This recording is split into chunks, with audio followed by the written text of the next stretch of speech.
So the first thing you need to do to have emotional maturity is recognize your feelings.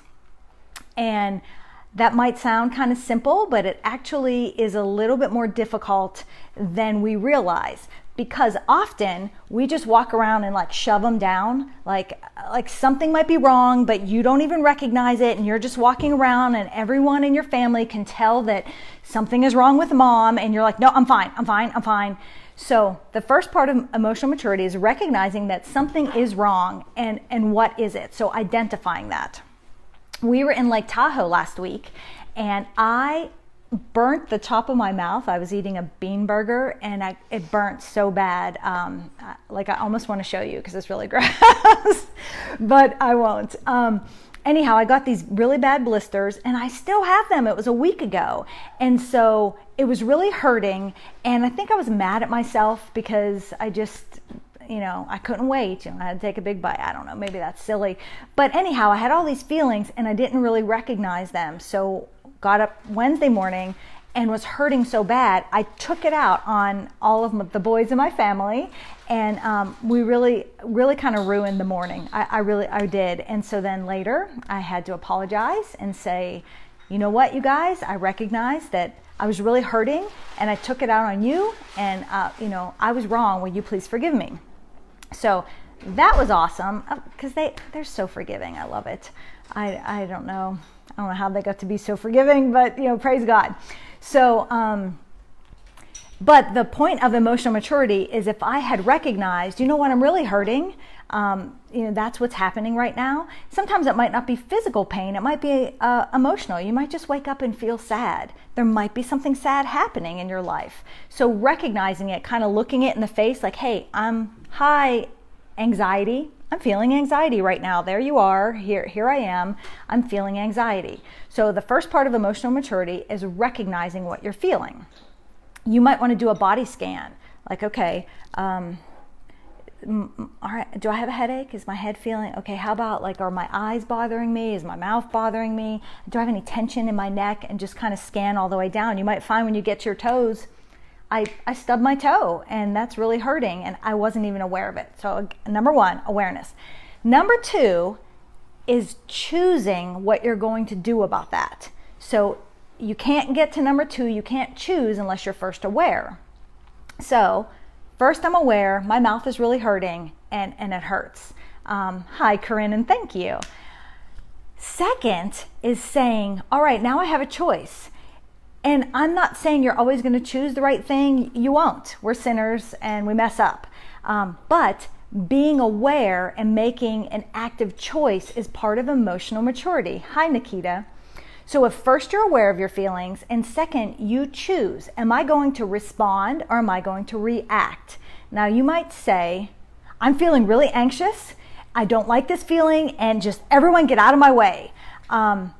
I'm choosing to just react in this way, or I'm choosing to respond in this way. If it's your choice, that's still a step in the right direction. You might say, yeah, I'm going to choose to just yell at everyone in my family. That might be your choice. However, we know, being aware of your feelings, you can choose to respond in a more effective way. You can choose to say, hey, look, boys, I am not feeling well this morning. I don't know what's wrong. Or you can tell them, my mouth is really hurting. It's still hurting from burning it. I'm feeling sad or anxious or nervous this morning. I don't know why. Or if you know why and you want to share, you can say to them, we just started homeschooling yesterday. For those of you that just joined us, I'm going to give you a sneak peek. There's Gabriel. There's Ethan. They're doing math right now. So that's why I'm over here on my phone.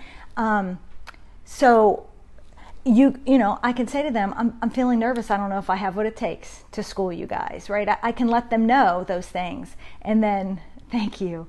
And then I can choose.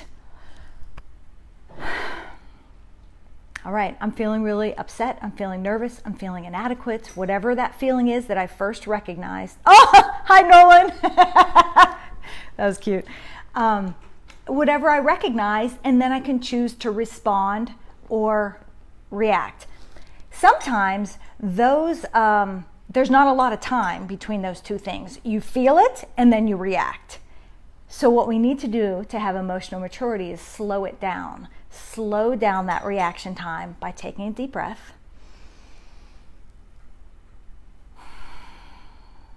By doing a body scan, okay? How's my head feeling? How's my nose feeling? How are my ears feeling? My neck, all the way down to my belly. Oh, my belly's really upset. What's going on? Is it anxiety? Am I hungry? Did I eat something that didn't agree with me?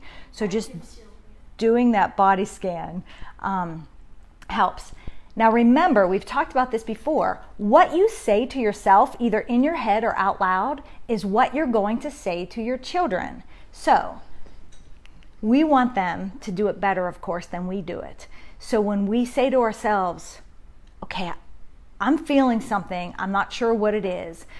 Could it be, and you guess, could it be that I'm in physical pain? Could it be that I'm having some emotional distress? When you say those things to yourself and then you see your kids having a difficult time, those are the things you'll end up saying to them. And that'll be really helpful, because a lot of times we started off this live today by saying sometimes you ask your kids something and they go, I don't know. And you're thinking, I know you need to answer this question, but instead you could say, seems like you're having a hard time. Are you having a hard time maybe getting out the answer to that question? Are you feeling like lazy and you don't want to do it? Could it be that you didn't get enough sleep last night? So you just make guesses. So all of that is about emotional maturity. Number one, you have to recognize your emotions. And number two, you have to make a conscious choice to respond or react. So those were some of the questions that I had gotten this week. Anyone else have any questions you want me to address?